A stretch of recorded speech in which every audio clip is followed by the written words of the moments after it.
السلام علیکم ناظرین، آن نیوز کے ساتھ میں ہوں ربیہ انجم۔ خبر شامل کرتے ہیں مظفر گڑھ سے۔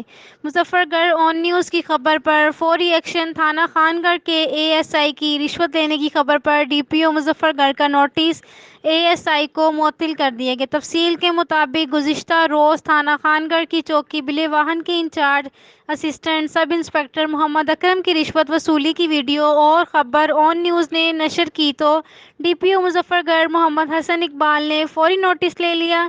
رشوت وصولی کی ویڈیو منظر عام پر آنے پر ایس آئی او کو معطل کر کے چارج شیٹ جاری کر دی اور D S P headquarter Saad Ullah Khan کو انکوائری افسر مقرر کر دیا۔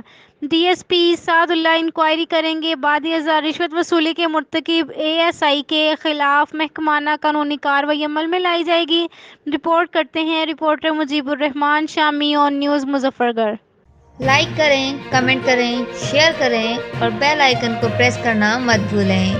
دیکھتے رہیے آن نیوز۔